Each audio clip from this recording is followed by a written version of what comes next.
This is not an ad for a VPN.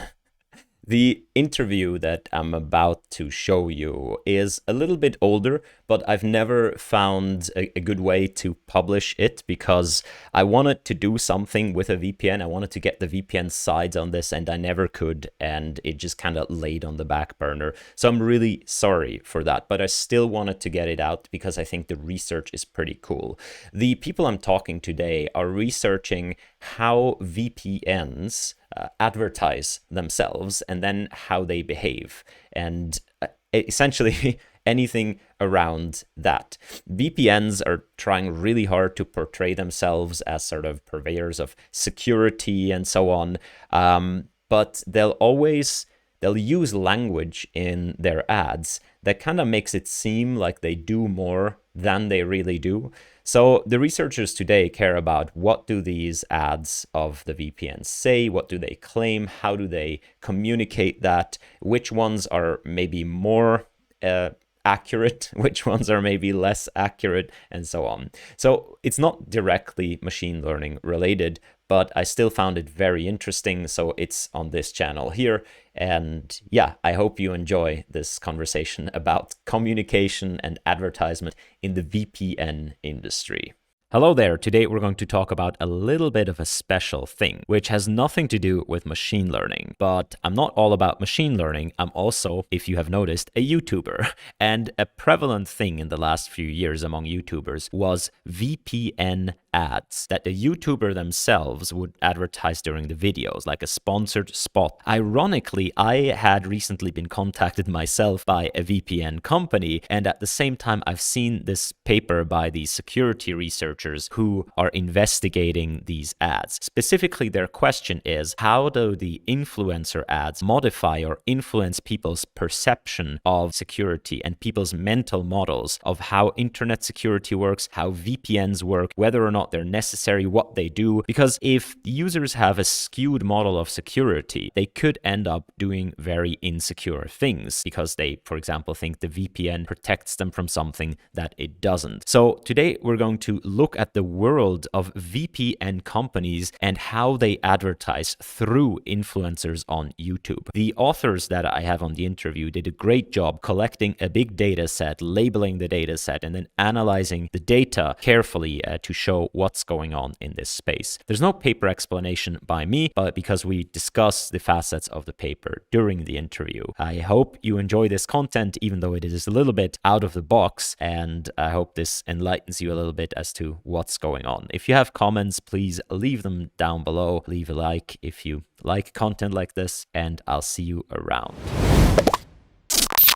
Hi everyone, today I'm here with Omer Akgul and Richard Roberts, who are two of the authors of the paper Investing Influencer VPN Ads on YouTube. And this has nothing to do with machine learning as such, but obviously I'm a YouTuber, so this is near and dear to my heart. And who hasn't seen a YouTube VPN ad before? This is, I think, one of the most widespread things, almost a meme by now. I think next to Raid Shadow Legends, VPN ads are kind of the thing that you hear on YouTube. And this, your paper describes this as a bit of a getting around a lot of the traditional marketing channels that are available to companies, like pre-roll ads or little cards that pop up or website ads.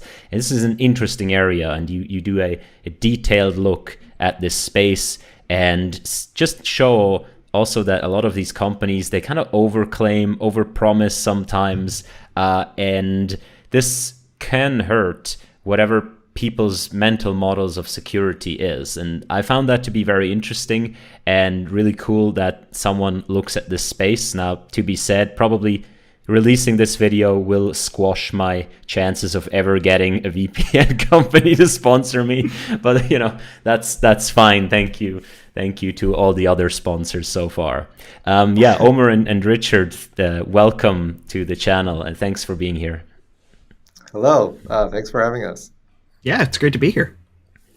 So can you tell me a little bit just how you even got the idea of investigating this? Like, where does this come from? What did spike your interest? Are you YouTubers, or did you just see these things? Yeah, this is an interesting story. So, yes, I watch YouTube a lot. So, if you want to get down to it, I watch a lot of YouTube, and VPN ads say crazy things. But the research interest, it comes from this long line of work in this area called usable security, or sometimes they'll call it human factors in security and privacy.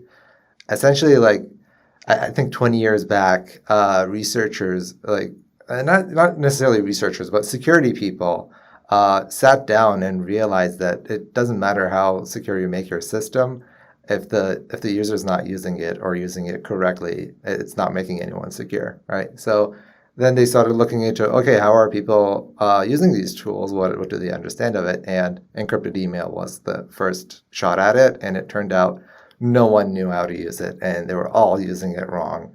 And so it's a long line of work that comes from there. I had previous papers in that line of work, and I was like, someone should look at these VPN ads. They're pretty crazy, and they might be shifting what users understand of what a VPN can do in the wrong direction. To me, I worked on a project before this project where we took a look at kind of some infamous and notorious scenes of like hacking and depictions of computer security in television shows and movies. And it was sort of like an interview style project where we showed these clips to people and we tried to figure out what were their takeaways from seeing these like fictional and ostensibly entertaining depictions of computer security. Like, were they quote unquote learning things, or were their mental models of how security and technology like concepts work influenced by, in this case, fiction? We found that there are some cases where they are and some cases where they aren't. There's kind of feedback loops of what you think and what you know going into watching something affects what you take away from it. But I thought when Omer approached me about this sort of VPN advertising project, it had some similarities to me in that I think when I normally think about how someone learns about something or learns about a technical concept, it's like reading a Wikipedia page or a how-to guide or something like that. But I think your exposure to things that come across through entertainment, through movies that you're watching, or through advertisements that you consume on YouTube channels for different security products, they affect how you think those things work. And that's kind of the point of advertising too, right? Like, an advertisement is supposed to influence your understanding of how something works in order to get you to buy it. So this is a really interesting lens to try and understand, how do people learn how things work, whether they mean to or not. And it's an interesting space, the security space, because most people would not be super duper familiar with what's even going on. It's not like an ad for Coke or something. It's like, wow, it tastes good. You don't need to explain to anyone. But with something like a VPN, it's reasonable that your users don't even know why they would need anything like this. And that's why a lot of the ads, they come sort of in form of educational content. However, obviously, I think it's already there. The incentive is to kind of overblow the reasons why you need such a VPN or anything like this. Could you just briefly describe, maybe some people are also only learning through YouTube ads, like what is a VPN, what does it do, like fundamental abilities and properties? So at the very basic level, a VPN is basically, at least for the use case of like everyday users, it's your computer, when you're regularly on the internet, it connects to servers through multiple hops. And the first one is your ISP. What a VPN does is it essentially makes that first hop, it's still the ISP, but on a higher level, it makes the first hop be the VPN server. So it's almost like an intermediary. It's like, oh, you want to select your first hop, let it be the VPN type of thing. And in practice, this means they get to control the connection between you and the VPN, and they might be able to use better protocols for communication. They might be able to encrypt it. If they're malicious, they might be able to inject stuff into your traffic. So you essentially give the control to them on the first hop. almost on a higher level. But these days, these like the VPN companies that we looked at, a lot of them have these add-ons. We make a point in our paper that it's not usually clear that these are add-ons, and they will bundle in a bunch of different features. Some of them even have like almost antivirus like features on and bundled into them. So it might be that what a VPN is kind of shifting based on what these companies are doing and what they're saying their VPNs are doing. And so essentially, you said you can select your first hop, and the VPNs will do this by essentially encrypting your traffic and sending it to the VPN company, and the VPN company essentially acts as your kind of gateway to the internet. Yeah, essentially. You said encrypting. I see. Okay. They might not do a good job at that. Yeah, with a good VPN, you could circumvent, if you think your internet service provider might be doing some shady stuff, you could circumvent that. It's also a very basic form of actually encrypting traffic in one of the hops, right? Like I remembered, for example, Facebook for the longest time didn't have HTTPS on by default. So if you sat in like a public cafe, you could just grab all the cookies from all the people on Facebook and then just impersonate, which I have never done, but you could technically do that. So for these kinds of situations, but you also say that, with the prevalence of HTTPS and so on, VPNs might not provide a lot of these benefits anymore. What do you think, like, what are legitimate use cases for VPNs nowadays? That's tough. I mean, there certainly are, like on a more corporate level, when you want to access your own network, which was that's basically the reason why they came out in the first place. You wanted to access a network that wasn't accessible to everyone. You wanted to authenticate who was coming in and out. It definitely has a use case there, and it definitely has some utility, especially with with censorship, for instance, because you control the first hop, and if the first hop is out of the country, if the communication is encrypted, no one can see what you're doing, then that might be a good solution, and a lot of people use this around the world. I think maybe like 30% of the VPN market is actually in China, I think. So like clearly a lot of people use it and it works. I think we more argue in the paper that not everyone has to use it. And you collect a big data set out of YouTube, you randomly sample YouTube, then you narrow that down, you look into the subtitles for the abbreviation VPN. You specifically focus these influencer ads, which is not like a pre-roll or a mid-roll, but it's when, like, I would say, this video is sponsored by, and then some company, and then I would briefly mention their products and so on. And you end up with 243 videos, which you manually classify. Could you say something about how, like, what did you try to figure out what these videos contained? Like, what were your goals and how did you go about it? Yep, for sure. Go ahead. I can take that one. Yep. So we were really interested in finding out what kind of claims were being made about the VPN itself. Like, what were its technical capabilities? What kind of protections were it giving? Something that we kind of zeroed in on was, who is the advertisement saying it's going to protect you against? Is it going to protect your passwords from falling into hackers' hands? Is it going to protect your government from spying on, like, your web browsing or something like that? So we came up with a sort of system to classify these videos based on the claims that they were making. So they were, what kind of protection is being given? Who is it being given against? What is trying to be protected? And oh my God, Omar, what was the fourth one? The VPN action, right? It's almost the other way around. It's what the VPN is doing. What's it going after? What's the asset? And then who are they going after? And what are they trying to do? That was it. Yeah, exactly. Mm. And then what the VPN is doing against it, kind of the four main things you can see in the table there. It's the adversary, what the adversary is doing, the asset, and the VPN action.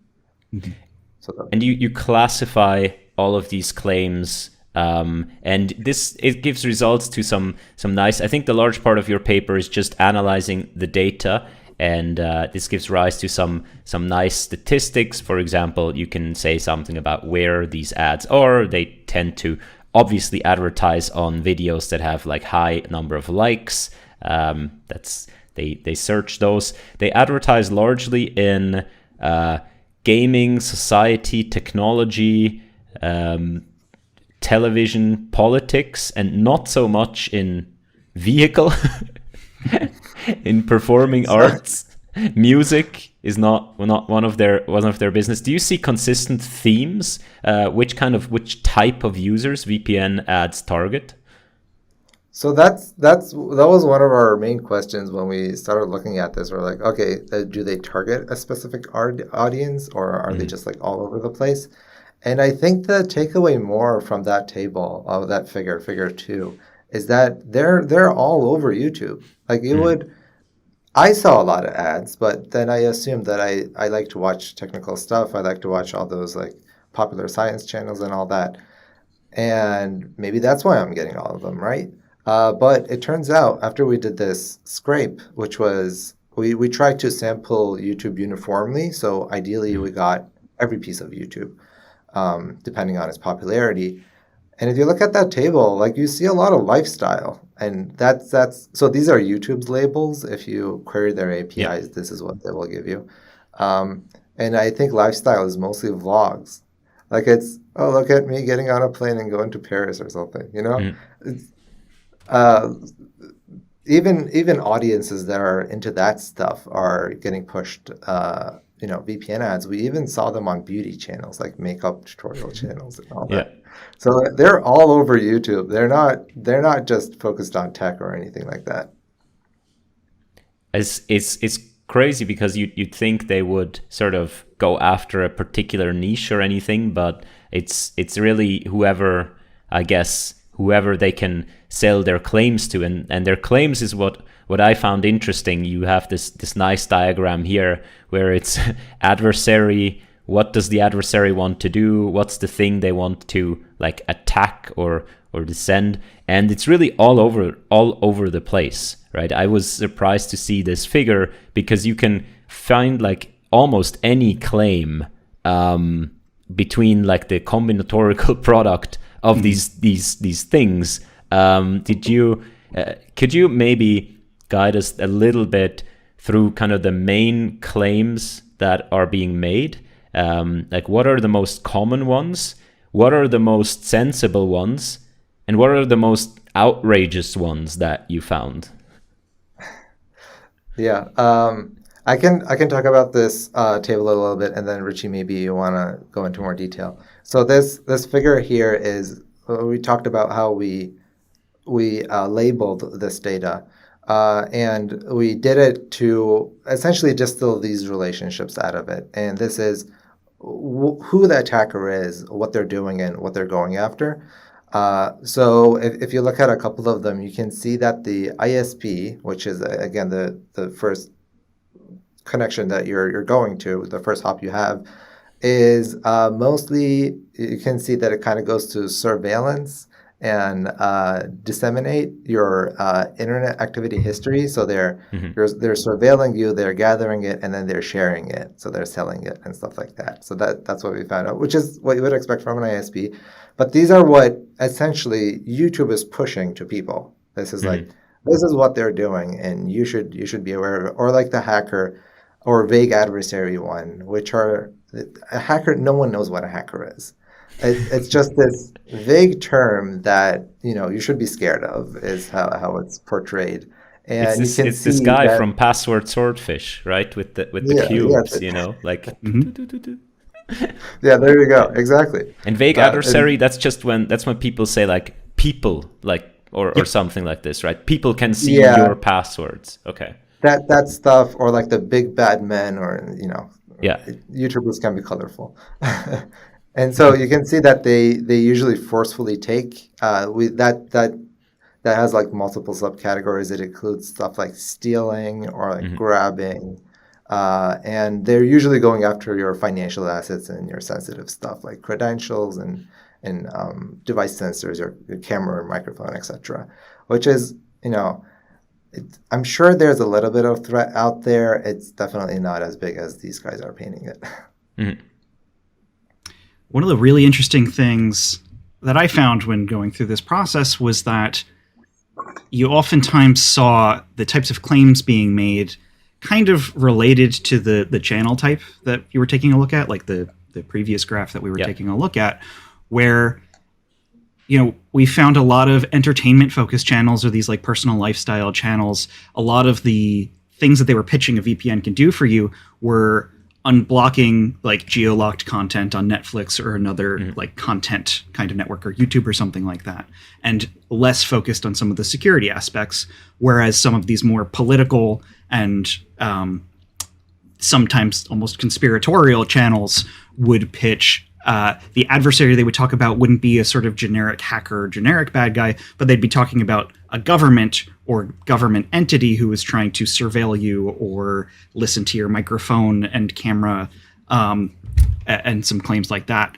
And so, we see a big breadth of claims here from this kind of diagram, but sometimes it felt like watching these videos, you could almost partition certain parts of it out to different types of influencers, basically, and what they were trying to claim.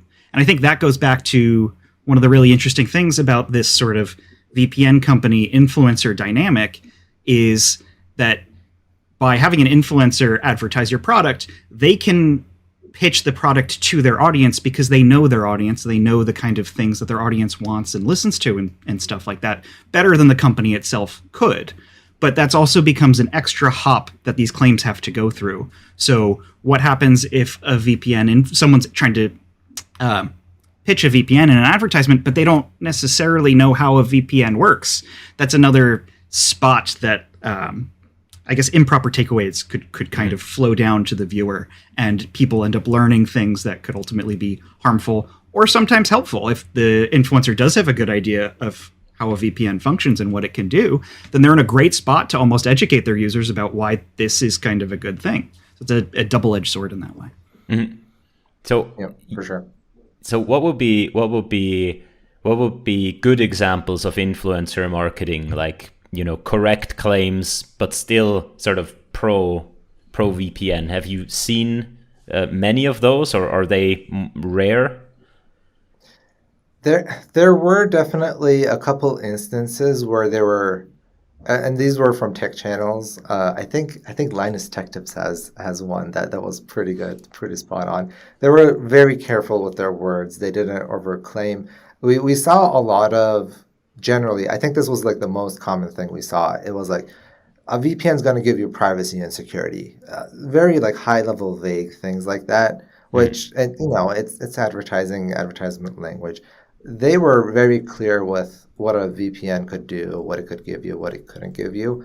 I think a good example would, because this is very much like, it almost feels like they're educating their users, right? Like the user doesn't know what a VPN is, and then they're trying to teach them and then convince them why they should get one. They should also talk about what it can't do and what the downsides are.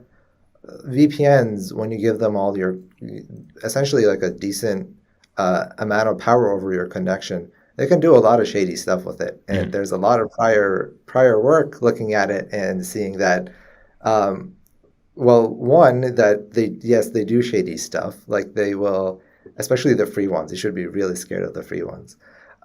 They will inject stuff into your web pages. They will like inject ads. They will sell your data. The thing they were protecting against. But also they could also fail to do what they're saying they're going to do. They might not be the best at not leaking anything. So a lot of them, they will leak DNS stuff. There are other channels through you can leak information out. So I think a good ad would also at least touch on the downsides and acknowledge that this is not the end-all be-all solution to privacy on the internet. there's another reason why I think that's kind of important or could be a good idea. And it's, so we talk about users' mental models of how VPNs work. And that's like an individual's understanding of what can this thing do? What can it not do? How does it function?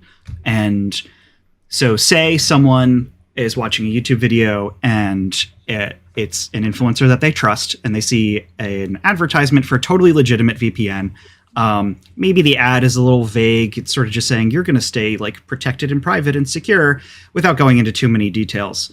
That could influence the viewer's mental model of how a VPN works. They may sort of now think a VPN is a thing that protects me, and decide to go find a VPN or install a VPN, but maybe they don't install the one that was actually being pitched to them, which was, a real VPN. Maybe they go online and try and find a free alternative because the ones that are being advertised are usually cost money.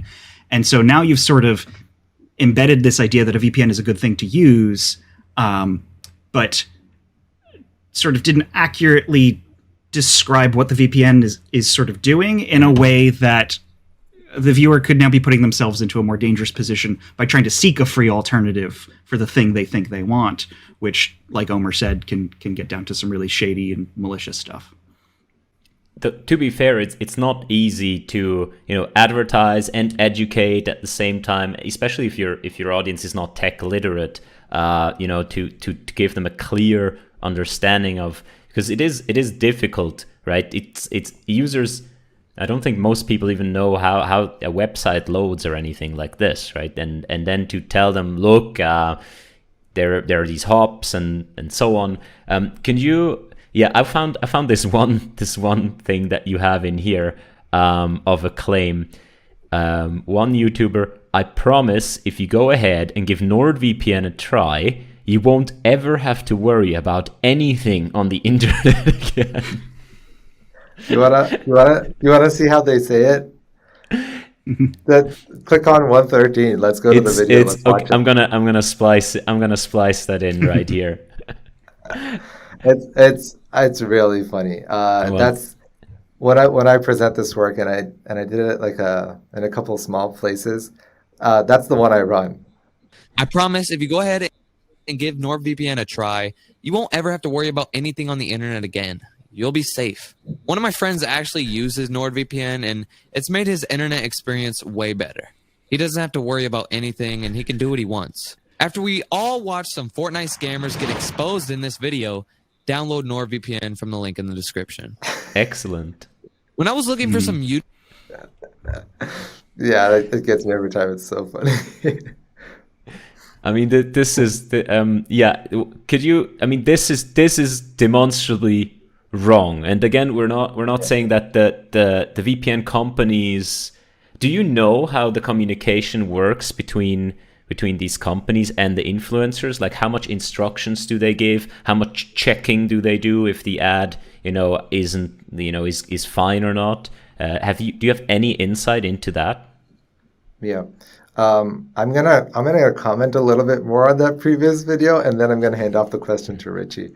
So for context, that video was for I'm guessing like 10 early teens-ish year olds, and it was about Fortnite scammers. Now they do acknowledge that a VPN is not going to protect you from Fortnite scammers, but then they go on to say that it's going to give you like everything about security and privacy that you want. So like it's being targeted to like a pretty young audience, and it's pretty crazy. Another thing that we saw is that, like you said, users are likely unaware of how this product works, but they will go out of their way to explain how it works. There are some channels, irrelevant channels to security and privacy, that will like draw diagrams of how these hops are and how your internet data gets routed and all that. Okay, now I'm going to hand it off to Richie. Well, how's the relationship between the YouTubers and... Yeah, so we were able to look at some of the kind of like marketing or promotional materials that were provided by a handful of the VPN companies that we investigated in this paper to see what kind of things were being communicated to the influencers or the YouTubers in order to then communicate that or translate that into their audience. There were, I think one of the things that comes in though is we don't really know what the sort of accountability or check-in process might look like from the company after an advertisement is made. But we saw some advertisements that weren't necessarily in line with the materials that we believe were disseminated to those influencers. Mm-hmm. So, shockingly, a lot of these promotional materials say don't advertise conducting illegal activities using a VPN, or like any capabilities that any illegal activities that could be facilitated through the use of a VPN are made easier. And we saw some people joke about that sometimes, and we saw some people talk about some, stuff that like pirating and stuff like that. That's, I'm pretty sure the VPN company wouldn't be happy about if they knew that was part of the advertisement. Mm-hmm. But to your point earlier about it being difficult as a YouTuber or an influencer to try and both educate and inform and sell a product, basically, and keep your audience engaged, we think strengthening the relationship between the VPN company and the influencer, and maybe adding a little bit of more accountability and a little bit more education into that process, is one way to try and ultimately benefit the viewer by strengthening the accuracy of the claims that are being pitched, and the accountability to make sure that you're actually saying what you're supposed to say and you're not saying things that you shouldn't be saying.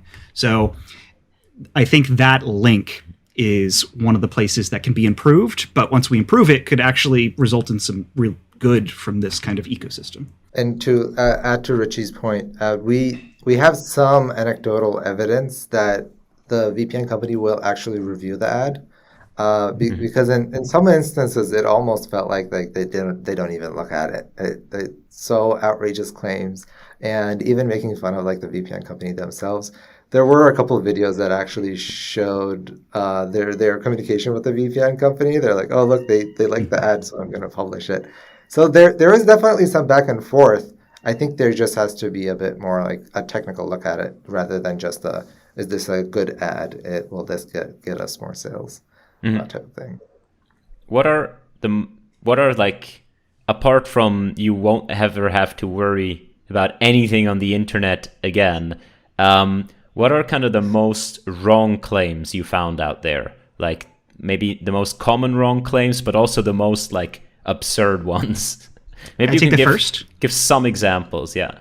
Yeah. One of the ones that really concerned me was that we saw a couple of advertisements that said, hey, if you use a VPN and the website that you're connecting to gets hacked and they leak credit cards or leak passwords or something like that, then you're protected because you are using a VPN. When a VPN is really only protecting your connection to that website when you're communicating, it's not protecting anything that's stored on like the website's servers or on their backend or something like that. So advertisements that were saying they're going to protect you against sort of server-side things that have nothing to do with your connection were pretty technically incorrect and concerning to me. I mean, even if the website gets like hacked and like man in the middle or something, it would not protect you against that. No, and something to note with VPNs is that they're only connecting, they're controlling the connection between you and the VPN. So if your connection was super weak and then they encrypted it, it's going to be weak when it leaves the VPN server for the most part. I mean, there is some stuff they can do about it, but not a whole. Like if it's HTTP data, it's still going to be HTTP between the VPN and the server. Just to go over some of like we think the most common problematic claims, and we can get to some of the absurd ones also, because there certainly was a lot of them. One thing that we find that a lot of people talk about is protection against password and financial credential theft, or basically hitting your finances. And from what we can gather, the threat model here is that the adversary is sitting on the same network with you, and they're listening into what you're communicating to the server, and somehow something's wrong with the HTTPS, and they're getting something. We argue in the paper that if your HTTPS is broken, there's way more you need to worry about than to install a VPN. That's basically taking you back to the early 2000s when HTTPS didn't exist, and your stuff was all out there, with your passwords and your financial credentials and all that. Another big thing that we find is the commercial use of data. So a lot of VPN companies will emphasize how using a VPN is going to prevent companies from tracking you, like the big tracking companies like Google and Facebook and all that. In reality, in most cases, these companies, essentially, you're allowing them to track you by creating accounts, using their cookies. I mean, you don't necessarily know that you're sending them cookies, but you're sending them cookies. That's how you get all the nice numbers, features, and the seamless transitions and all that. So a VPN encrypting your first hop isn't going to do anything against that, except if they start integrating like more ad blocker like features, which some of them claim to do, but I think they still stay at the DNS level. So they're blocking requests to tracking websites maybe. But if you're going to Facebook, if you're using Facebook, that's not going to matter much. They're still going to know everything you're doing, and they're still going to advertise heavily. Yeah. It does protect against the ISP tracking you, right? Because the ISP will be, and I have to say, whenever I'm on vacation and I'm some cafe Wi-Fi, I know it's not doing much, but I like to turn on my like university VPN. I'm like, It makes sense in that case, yeah. Because you might want more localized content. You're used to whatever your hometown is serving you, and when you go to, I don't know, say we're in Maryland right now. I am. My family lives in Turkey. If I go there, it's going to give me localized content there, and some of my websites that I like my bank account, or if I sign on to, I don't know, one of my like several hundred accounts, they might get suspicious. Oh, someone's stealing your account. So using a VPN is gonna help you there also. It's gonna make you seem like you're still at home.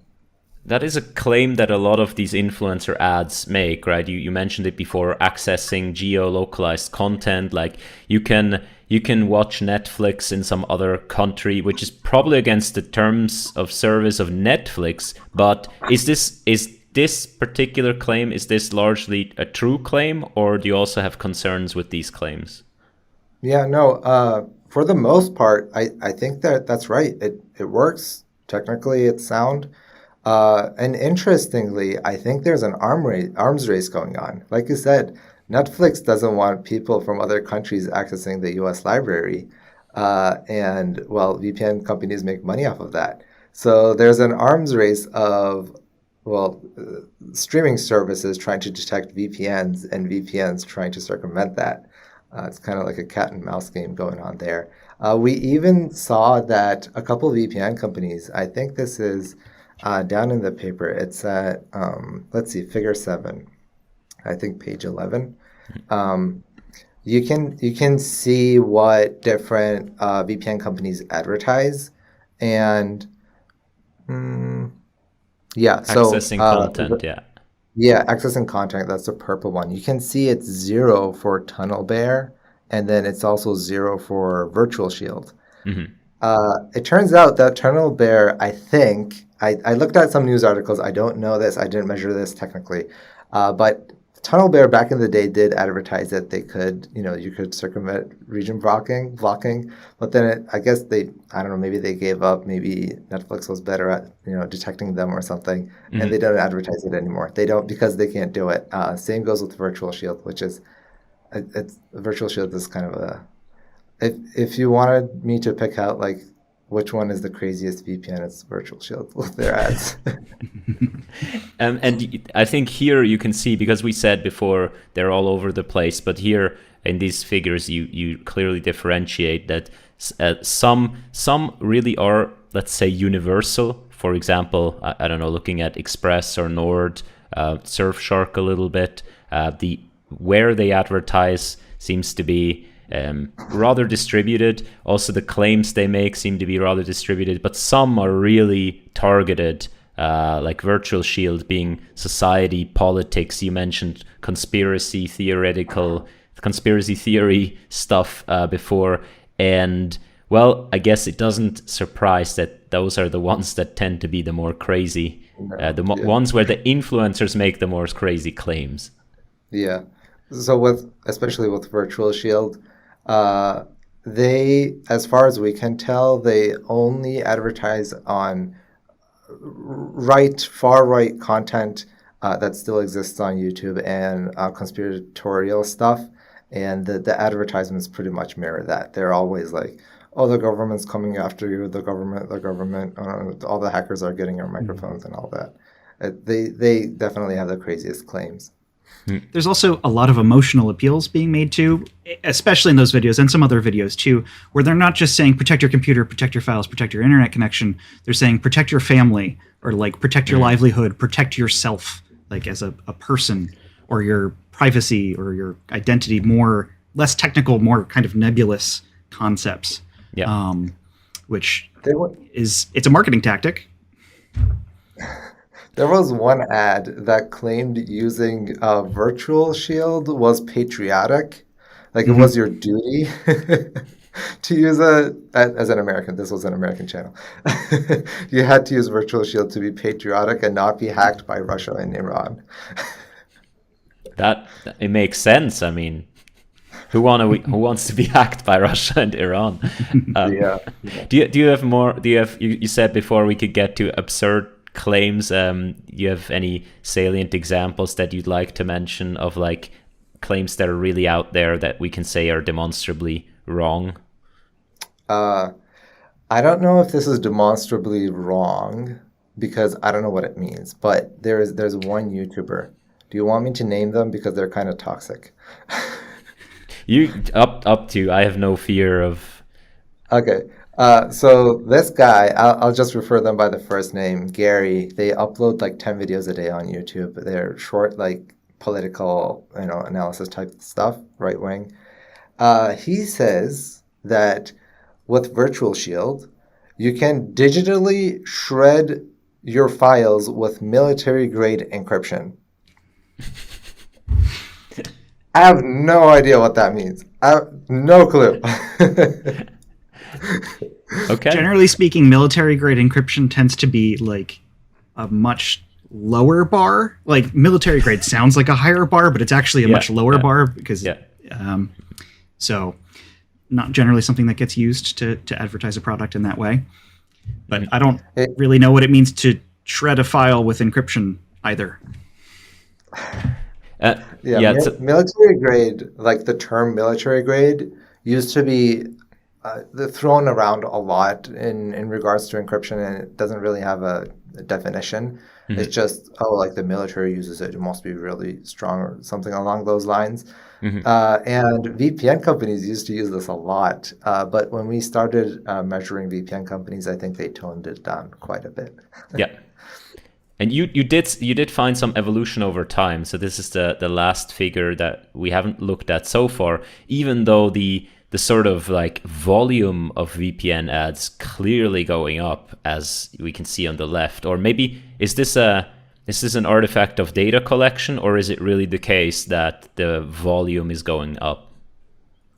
Yeah, I'd say there is some artifact, but I wouldn't say it's discounting the overall trend of them going up. Mm-hmm. The artifact is because YouTube videos get taken down quite a lot. You'd be surprised. A large, I don't know, maybe like 20% of the ads that we analyze in this paper are currently down. Some of them were, like I said, they were right-wing content, which YouTube took down. Some of them YouTubers take down. But a lot of them get taken down. But even if you count that, you basically see no ads before 2016, and there are definitely billions of videos before 2016. Mm-hmm. So there is a trend going up. We couldn't really account for any of like the variation you see, that it kind of goes up and down every once in a while. There's like after 2000 between 2018 2019, you can see a big Virtual Shield push. That was mostly Gary putting a VPN ad in every single one of his videos. Okay. Like 10 a day. That's that. One of the trends we see is that accessing content is a relatively new thing that they started advertising. Mm-hmm. We don't see it in any of the earlier videos, but then it starts ramping up. And I think Surfshark was maybe the most the channel that did this the most. They like to talk about accessing content out of your region.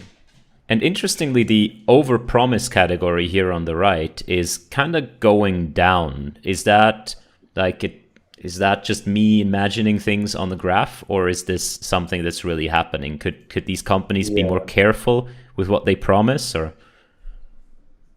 You want to take that one, Richie?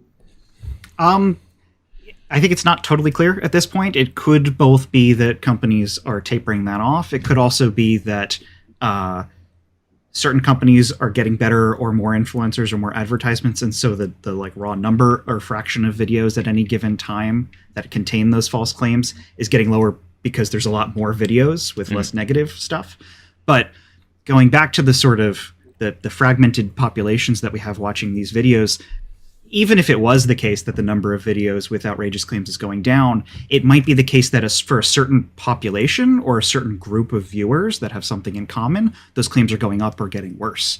And so it's nice to take a look at the bigger landscape. But I also think when trying to diagnose what's getting better, what's getting worse, to understand where it's sort of partitioned can be super helpful to try and figure out what to do about it. Yeah. Another thing to note with Figure 5 is that that's a fraction of the videos in that time period. Overall, the videos are going up. So the videos that have overpromises are also going up. It's just as a fraction, it's maybe a lower amount. And like you said, it's kind of iffy. Like it goes up and then it goes down, you know. I sure hope that it's going down. And maybe the numbers adjusted a little bit, but I wouldn't say it's set in stone or anything like that. Yeah.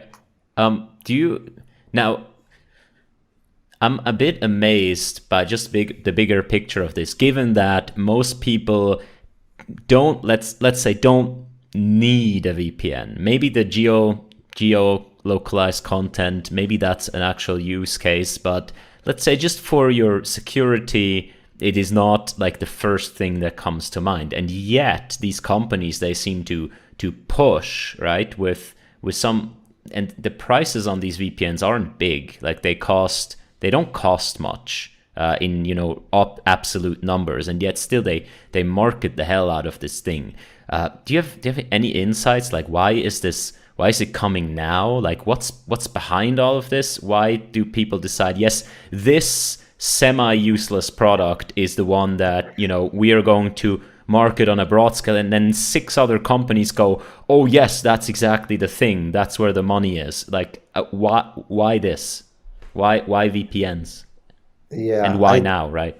I think we're going to get into some speculation in here, but you know, this is no longer part of the paper. So if I had to guess, I think, well, one of these companies were trying to grow anyway, right? Like NordVPN, I think they're pretty old, at least like older than 2017, and definitely there are way more companies out there. I think TunnelBear is actually one of the older ones, and I think it was Linus Tech Tips that's like one of the oldest advertisers of them. I think someone struck gold. They figured out that if they really push them on YouTube, if they put them on channels that will really advocate for them, really integrate it into their content, because that's something we saw, that people, they will make it relevant to their videos. It almost seemed like they're using it, they're actively utilizing it and stuff like that.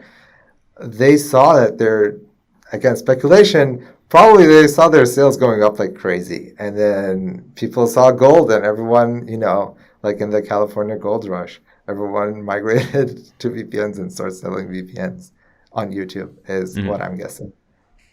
In my mind, an interesting thing about mental models is that they can change over time, like on a larger population basis too. So back in the day, if most websites aren't running on HTTPS right now, or if they are, it's not great, or, you know, websites, or you go to a coffee shop and you have an insecure Wi-Fi connection at that coffee shop. Back when that was more common, a VPN was probably doing more for you in a security context. And the we haven't measured this, of course, but if there's sort of a latent cultural mental model around a VPN being good for security, that's not necessarily going to change at the same pace that the technical accuracy of that claim changes. So as the web tends to become more secure, you're probably not going to find a bank that's not using HTTPS right now, right? But back in the day, maybe you were. And back then, using a VPN was going to help you. Now it's not. But that doesn't mean people know that. And so it's possible that this uptick could be sort of tapping into some existing mental model or understanding, or just vague knowledge that a VPN is a thing that's good for security that's still around, and trying to tap into that and get people to install them and use them now. The flip side is we see tons of ads that aren't really pitching VPNs as security products. They're being pitched as sort of content, almost entertainment products, allowing you to unlock Netflix or unlock region locks on websites that you want to visit. And so some of this is maybe VPN, either the companies or the influencers themselves found that they could pitch this thing that was created as a security product for something else. Because for most people, security isn't the number one goal. It's like the number 2 or 3 or 4 goal. The number one goal is there's something on the internet that I want to do, and so I'm going to go and try and do it. And, that's when people disable security settings because a website says you can't access me when the setting is enabled or something like that. Because security wasn't the like top line thing to do. So, it's, again, I keep calling it a double-edged sword. Maybe that's a way to get people to adopt other security tools that could still be useful to them. Find ways that those tools can help them accomplish what they want to be using their computer to do in a way that also makes them more secure. Yeah. And to be fair, there are other ads, and we haven't analyzed these in detail, but like password managers are something on YouTube. They aren't as widely seen as VPN ads, but password managers are generally, ask any security person and they'll tell you you should use a password manager, because they will generate you better passwords. You won't have to remember them. You don't have to enter them. They're generally speaking, a security person will tell you to get a password manager, and there are ads out there trying to explain why you should get a password manager. So definitely can be used for good. And some of these same companies actually do offer like also these other products like password managers and so on. You give some recommendations at the end of your paper, like some things to be done to improve the situation. And by that, we mostly mean like, I think the main point of your paper is, or one of the main points is that these false claims or overpromises, they embed a mental model of the internet and VPNs into users' heads that if they accept that, they might get into dangerous waters. Like, oh, I'm using my VPN. I can totally, as you say, I can totally disable. I can totally click this fishy link. I can totally put my credit card number here because I'm using a VPN. So what can be done reasonably to improve the situation? Yeah. Another thing to add there is that we were really afraid of people seeing these ads and getting free VPNs because, like I said, those are the worst. Now, what could be done? And we reason with this. We talk about it through 3 lenses. There are essentially 3, maybe you can count 4 parties that are involved here. There's a YouTuber, there's the VPN company, there's YouTube itself, as you can think of YouTube as like the platform, but also kind of like the regulatory agency here. But then there's the actual regulatory agencies like FTC, right? Mm-hmm. And I think this problem can be approached through all parties or some of them, some combination between them. VPN companies can do a better job at looking at the technical claims that are made in videos and make sure that nothing that's too crazy isn't getting out there. Like I said, these are ads, right? So I get saying, oh, it's going to give you privacy, it's going to make you more secure and stuff like that. But if someone's saying it's going to make you secure against the hackers stealing your credit card information off of, I don't know, PayPal or something like that, that's outright wrong. And a VPN company can tell the YouTuber you should not say that. A YouTuber, on the other hand, can make a better effort at learning what a VPN does before they talk about it. When we come to regulatory agencies, it's not unprecedented that YouTube takes down videos or warns people. Also, FTC, they've in the past they've went after influencers doing false advertisements. Now they do this more for stuff that are like really threatening to your health, like those fake supplements and stuff like that kill you. But we think something maybe not as severe, but this is something serious. If it's making people less secure, it's potentially leading, not making them more secure, it's making them less secure and leading them to lose money.